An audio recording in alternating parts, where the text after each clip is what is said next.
ইউসুফ আলাইহিস সালাম বলেছিল না যে আমি বিশ্বস্ত, আমাকে দায়িত্ব দেন? আমি বলতে চাই আমি বিশ্বস্ত, আমাকে দায়িত্ব দেন।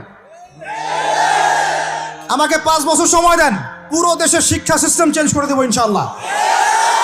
প্লে গ্রুপ থেকে প্লে গ্রুপ থেকে নিয়ে মাস্টার্স পর্যন্ত এমন শিক্ষানীতি প্রণয়ন করা সম্ভব যে আমাদের বাচ্চারা একদম প্লে থেকে মাস্টার্স পর্যন্ত বাংলা, ইংরেজি, অঙ্ক এবং জেনারেল সাবজেক্টগুলোর সাথে কোরআন হাদিসের একটা অপূর্ব সমন্বয়ে পড়াশোনা করবে ইনশাআল্লাহ।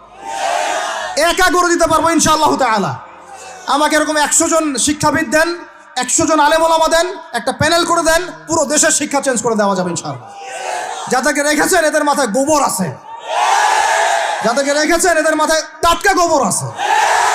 বইপত্রগুলোর অবস্থা দেখেছেন? বইপত্রগুলো ঘাটাঘাটি করেছেন? সমকামিতা প্রমোট করছে আমাদের দেশের মধ্যে, ট্রান্সজেন্ডার প্রমোট করছে আমাদের দেশের মধ্যে, আমাদের বাচ্চা কাচ্চা কচি কাঁচা বাচ্চাদেরকে শারীরিক শিক্ষার নামে যৌন শিক্ষা দিচ্ছে। এগুলো আমাদের মুসলমানদের শিক্ষা? এটা চলতে থাকলে দেখবেন অচিরেই কোনো মানুষ বাচ্চাদেরকে স্কুলে পাঠাবে না, এটা অরুচি ধরে যাবে। তখন কি হবে? কোটি কোটি স্কুল, কলেজ, বিশ্ববিদ্যালয়ে খা খা করে পড়ে থাকবে, কেউ পাঠাবে না ওখানে। তখন মাদ্রাসা থেকে মানুষ ঝুঁকবে আরো বেশি। আমি তো দাবি জানাই উপরের লেভেল থেকে এমন একটা শিক্ষা ব্যবস্থা প্রণয়ন করা হোক যাতে আমার মাদ্রাসা গড়ার প্রয়োজনই না হয়। ওই সিস্টেম রাষ্ট্রীয়ভাবেই পড়ানো হবে ইনশাআল্লাহ।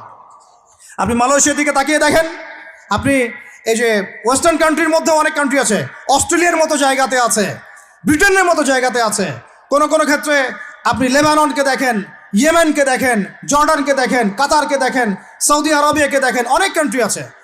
ভালো কাজের তো প্রশংসা করতে দোষ নাই, দোষ আছে? এমনকি অনেক পশ্চিমা কান্ট্রিতেও একদম উপর লেভেল থেকে ইসলামিক সিলেবাস প্রণয়ন করা হয়েছে।